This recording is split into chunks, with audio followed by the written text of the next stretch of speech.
Jean-Philippe Servi, bonjour. Bonjour Patrick, merci pour l'invitation sur Radio Biarritz. On est là au phare de Biarritz Oui, pour parler d'un roman absolument. que tu as écrit, un roman incroyable. Merci. Et il est tellement incroyable que tu as eu le prix littéraire des Trois Couronnes 2026. C'est un prix assez, assez reconnu dans le milieu, étant donné que ça fait déjà 70 ans qu'il existe. Donc il y a eu plusieurs prix attribués au niveau de la poésie, etc. Et j'ai eu le prix du meilleur roman. Nous étions 10 en compétition et je l'ai eu. Il est là. Il est là, il est là. Et quel roman! C'est un roman qui se passe entre Biarritz et le Pays Basque, l'Iparralde. Absolument. Et on se balade, c'est incroyable. Ça s'appelle Les Chroniques de Beau Rivage, Comme le quartier à Biarritz. comme le quartier à Biarritz. Eh bien, tu vas nous dire un peu tout ça. On va poser quelques petites questions pour nous mettre l'eau à la bouche. Ok. Donc, Les Chroniques de Beau Rivage avec un sous-titre, L'héritage. Tout à fait. Alors, l'héritage, comme ça, avant de commencer ma petite série. L'héritage, parce que les chroniques de Beau Rivage sont prévues pour être une trilogie. Donc j'ai intitulé l'héritage parce que on va puiser dans la mythologie basque pour arriver jusqu'à nos jours au sein de plusieurs familles. Et elles vont hériter de quelque chose sans le savoir. Et je ne veux pas spolier non plus, Non, mais non. c'est dans cette optique-là. Et l'héritage au sens plus large, qu'est-ce qu'on hérite évidemment matériellement, mais qu'est-ce qu'on hérite au niveau transgénérationnel, qu'est-ce qu'on souhaite léguer à nos enfants, dans quelles conditions. C'est tout autour de cette thématique aussi. Ouh, bah, attention.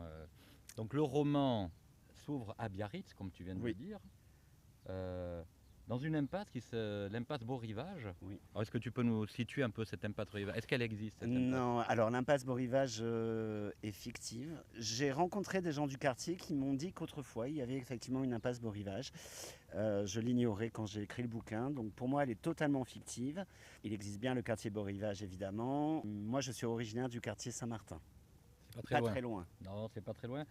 Et cette impasse Beau Rivage, on est dans une maison quand même avec un jardin. Absolument. Donc bon, Dès le début, on rentre dans l'action. J'ai construit le roman un petit peu comme on construirait aujourd'hui un épisode de série télévisée. Donc Ouais. on commence sur une situation avec une sensation d'urgence, etc. Et effectivement, ça s'ouvre sur cette impasse qui regroupe 4 villas qui correspondent aux villas familiales de 4 familles donc différentes. Mhm. Trois amis d'enfance se retrouvent donc, Oui. 22 ans après, un drame qui a marqué leur adolescence. Absolument. Ces trois femmes, d'accord, Catherine, Carole et Jeanne. Oui, Jane. Jane, ah oui, parce qu'elle a été Parce aux qu'elle États-Unis. elle est franco-américaine. Elle est franco-américaine. Basque Eh franco-américaine. oui, oui, oui. Et Jane, c'est la seule célibataire du trio. Trois héroïnes. Ouais, 3 héroïnes. En fait, dès la base, j'ai voulu proposer 3 femmes au caractère bien trempé, bien différentes et qui traversent des moments de leur vie un peu singuliers qu'on pourrait tous traverser. Donc, par exemple, Catherine, tout juste veuve, revient dans la villa familiale pour s'occuper de son fils. Qui est journaliste. Elle était journaliste de guerre de terrain. Elle abandonne tout pour s'occuper de son fils de 18 ans. Donc, elle le ramène à Biarritz. On a Catherine qui, elle, est mère au foyer. En plein divorce, avec 2 jumeaux de 18 ans à charge. C'est marrant, c'est 90% des biarrottes. C'est marrant. Comme beaucoup dans toute la France. Ouais. Et puis il y a Jen qui est effectivement la célibataire qui, elle, rentre des États-Unis. Elle travaille pour le FBI en tant que médium et elle rentre sur Biarritz parce qu'il s'est passé quelque chose Ça, c'est très intéressant. aux États-Unis. Donc en fait, les 3 femmes ont vécu dans leur adolescence un drame qui les a profondément marquées, qui a orienté leur vie. Et elles se retrouvent pour la première fois réunies, toutes les 3 au même moment, dans cette impasse Beau Rivage. Parce que leur quotidien bascule, donc on va dire aujourd'hui, Mm. lorsqu'elles découvrent dans le jardin un squelette. Absolument, il y a un des jardins absolument qui est en travaux et il y a un squelette qui fait son apparition.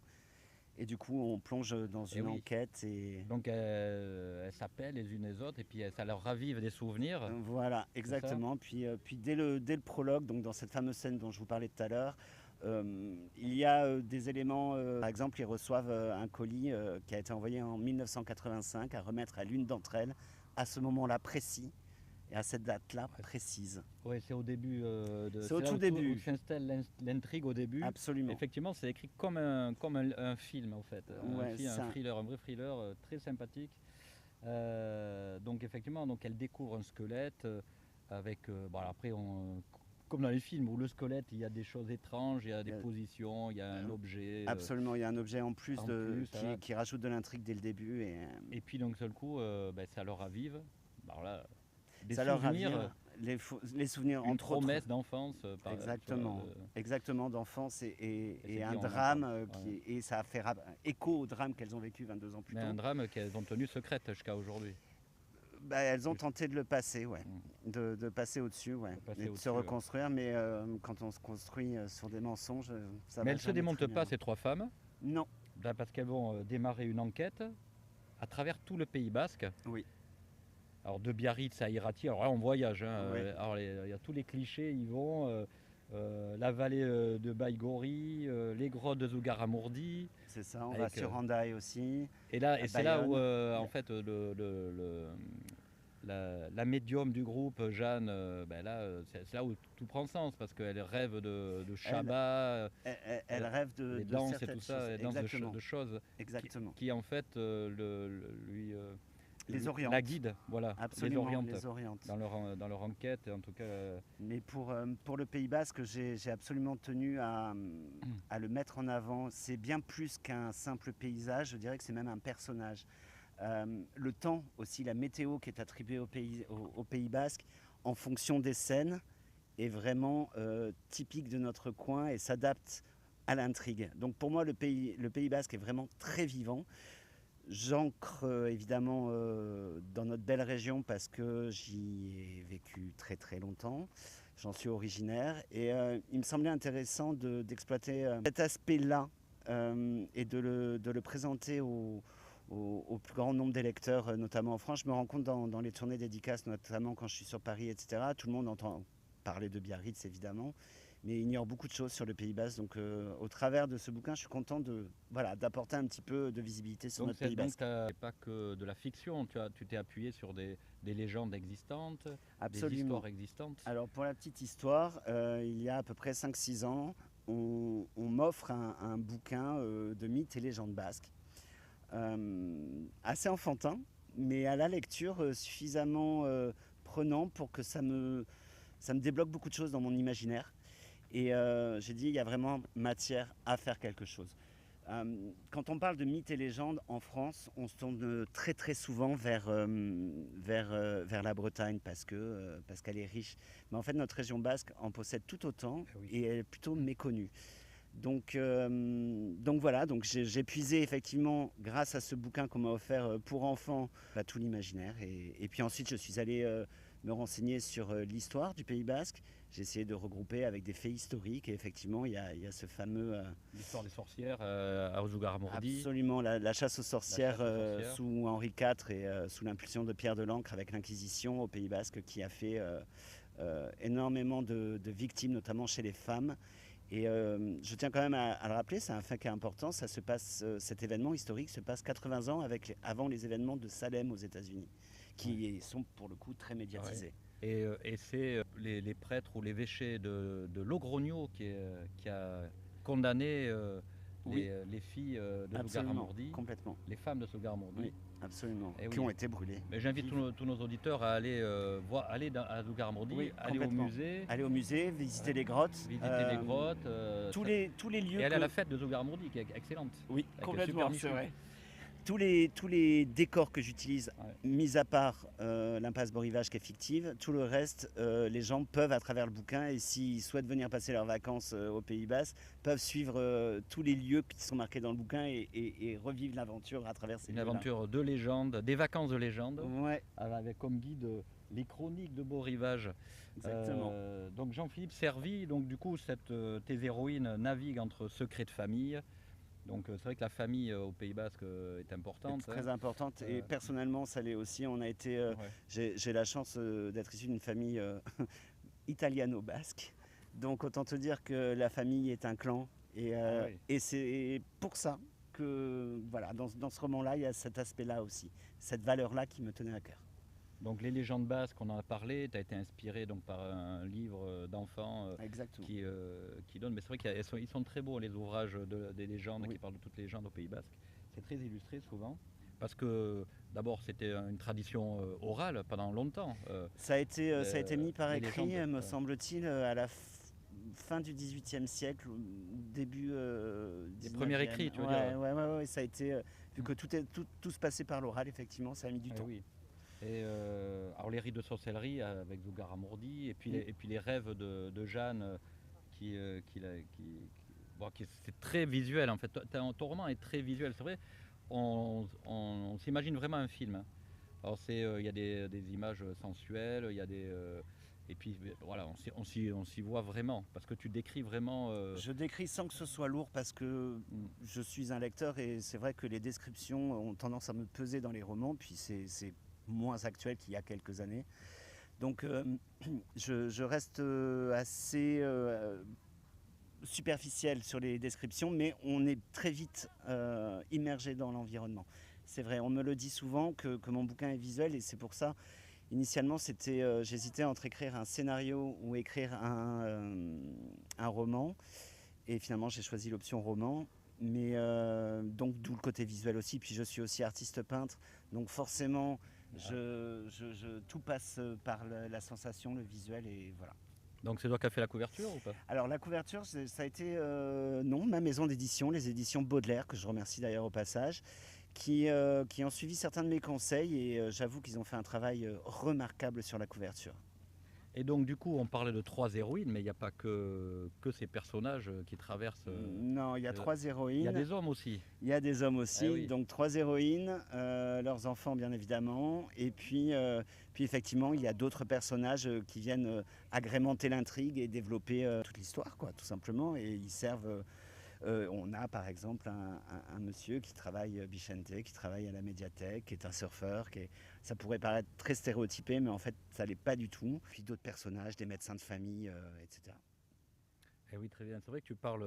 On a des petits repères. En tout cas, nous, les Biarros, on a des repères quand tu parles de la médiathèque, etc. Absolument. Donc, on aimerait que la médiathèque fasse ça avec La des médiathèque, archives ouais, à ce ce serait niveau. chouette. Ouais. Je fais voyager à la médiathèque, sur la grande plage, je vais à la cité du surf, évidemment le phare. On bouge pas mal dans Biarritz, ouais.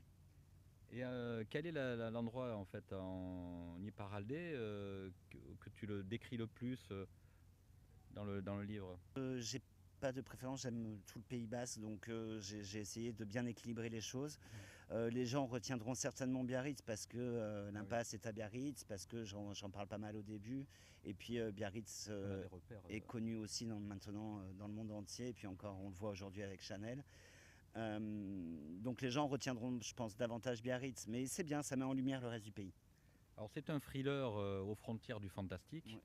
Donc, Thriller dramatique, ouais. voilà, on a parlé de Jeanne qui amène ce côté fantastique Oui, avec dès le début. ses voyances dès le début.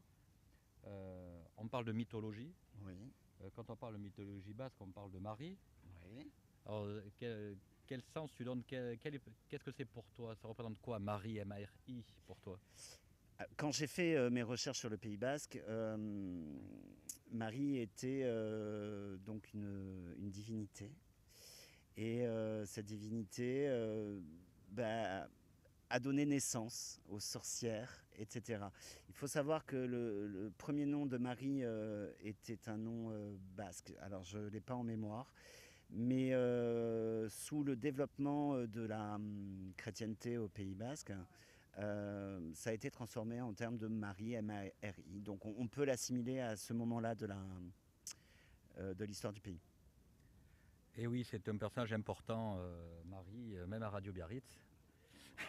Oui, alors pour Je la fais un petite petit clin d'œil. anecdote, pour ceux qui découvrent Radio Biarritz, Marie, c'est son nom de famille, Eh oui. hein, Patrick Marie. Donc effectivement, ça fait un clin d'œil entre le bouquin et lui. Voilà. Ouais, merci, quel hommage. Bon, c'était pas prévu. C'était écrit. Ouais, c'était écrit, c'est clair. Donc, bon, bien sûr, un thriller, tout ça, c'est un roman. Il y a des hommes, des femmes. Est-ce qu'il y a une petite scène érotique ou pas? Pas dans celui-là, c'était pas la thématique du premier tome. Le second tome, donc j'ai débuté l'écriture. Sous l'impulsion de toutes les demandes que j'ai et des retours lecteurs, etc. Donc ça annoncera beaucoup plus sombre. Et effectivement, j'envisage peut-être un trio amoureux, etc. Et peut-être avec des scènes un peu plus érotiques. Mais je ne sais pas encore. Mais dans ma tête, il y a déjà des éléments qui vont dans ce sens-là. Pourquoi tu as démarré le premier tome, du coup, avec 3 personnages, 3 femmes, et pourquoi t'as pas d'entrée mis un couple pour une enquête, c'est plutôt 3 femmes Parce que j'ai voulu que ces femmes, dès le début, soient très authentiques, très contemporaines, qu'elles traversent des moments de vie qu'on pourrait tous traverser aujourd'hui. Chacun des moments de vie qu'elles rencontrent, je les ai traversés. Et mon idée était de faire évoluer les personnages partant d'une situation plutôt pas funky vers quelque chose de beaucoup plus lumineux. Et je pense que j'ai bien réussi le pari. Ben, à croire que le Pays Basque est féminin. De toute façon, les sorcières, les femmes qui ont été maltraitées, c'était des femmes. Hein, en fait, les Absolument. sorcières. Après, dans la mythologie basque, La mythologie, il y a beaucoup de femmes. pour avoir recherché aussi pour le second tome, on a des personnages masculins très très très forts, dont d'ailleurs l'un d'eux est inspiré pour le deuxième. Très bien, ben, on a hâte. Donc Jean-Philippe, donc écrivain, Ouais. pas que peut-être, Pas que. journaliste. J'ai été journaliste, j'ai eu 100 vies, j'ai été responsable de cabinet de recrutement, j'ai été responsable de magasins, de commerce, etc. Beaucoup de choses. Et aujourd'hui, donc, romancier. Et je pense que c'est la bonne voie, là. Parce que, vu les retours, je pense que oui. Ah oui, ben déjà avec le prix des 3 couronnes. Ouais. Jean-Philippe Servi, l'homme aux 1000 métiers, aux 1000 vies, a écrit un roman magnifique, un thriller qui nous fait balader dans le Pays Basque, qui, bien sûr, et pour les Biarros, ben, on parle de Biarritz, on parle de tout le Pays Basque, donc c'est assez sympa. On s'ennuie pas. Aujourd'hui, le bouquin, j'ai la chance qu'il voyage donc partout en France, mais depuis quelques semaines, j'ai de plus en plus une vague de lecteurs belges et de lecteurs québécois. Et j'en suis absolument honoré parce que j'adore la francophonie. J'aime que les choses bougent à travers le monde. Les frontières ont été dessinées par des hommes, mais pour moi, elles n'existent pas. Donc je suis enchanté que le bouquin voyage. Et pour la petite info, donc l'actualité de l'été, je fais une tournée assez sympathique sur l'ensemble du Pays Basque. Je commence notamment en BAB ce week-end au Cultura et ça se poursuivra avec le Salon du Livre à Osgore. Puis ensuite je reviens sur Bayonne et je repars ensuite sur Royan. Je fais pas mal de tournées, donc si les gens souhaitent me suivre sur les réseaux, toute l'actualité est régulièrement mise en avant. Magnifique promo faite par l'auteur même Bah, il faut. des Chroniques de Bon Rivage. Bientôt, ben, on va faire une pression à la mairie pour qu'ils nous la remettent, cette impasse Bon Rivage. Ah bah, oui, je pense que pour le quartier, ce serait pas mal. Ça serait super. Et pour la petite anecdote aussi, je vous ai dit tout à l'heure que j'avais hésité entre un scénario et un roman, que j'avais choisi l'option du roman. Je n'ai jamais perdu en tête cette première option. Donc j'ai rédigé ce qu'on appelle une bible dans le jargon audiovisuel. C'est une base de développement de projets audiovisuels. Donc j'ai présenté à plusieurs maisons de production la Bible des Chroniques de Beau Rivage et elle est actuellement à l'étude dans de nombreuses maisons de production en espérant arriver à l'aboutissement d'une mini-série premium pour Netflix ou autre. Bon, Jean-Philippe, tu perds pas de temps, je vois. En tout cas, déjà le deuxième tome en cours. Oui. Ben, je vous invite à le lire, hein, vous le procurez. Donc là, il est en vente dans toutes les librairies en fait. Alors, les gens peuvent se le procurer, évidemment sur les plateformes de vente en ligne classiques, donc Amazon, Cultura, Fnac, etc. Ils peuvent laisser, je les invite surtout après la lecture à laisser des commentaires sur ces sites-là ou bien sur des sites comme Babelio. Et après, ils peuvent absolument aller chez leur libraire habituel. S'il ne l'a pas en magasin, il sera très facilement commandable puisque le bouquin est aux éditions Baudelaire mais est distribué par Hachette Livre. D'accord, belle édition. Hein. Ouais, c'est une belle édition, une belle maison d'édition. Ouais. Okay. Vraiment. Mais Jean-Philippe, merci. Merci à toi, Patrick. D'avoir passé un petit moment avec nous. Avec grand plaisir. Voilà, et puis nous leur fait voyager un petit peu quand même. Un petit peu, je vous sors pas beaucoup du Pays Basque, mais bon. Attends, moi, chaque fois que je me balade, je découvre des trucs incroyables. Ouais, le pays est et infini, on découvre systématiquement quelque chose de nouveau. Et puis ça évolue, il est dans l'air du temps, le Pays Basque, il avance avec son époque, et on a toujours quelque chose à découvrir. Et puis on garde quand même une part de mystère. Très important. Ah oui, on va pas en dire Très plus. important. Exactement. Merci et à très bientôt. Merci à vous et à très vite. N'hésitez pas.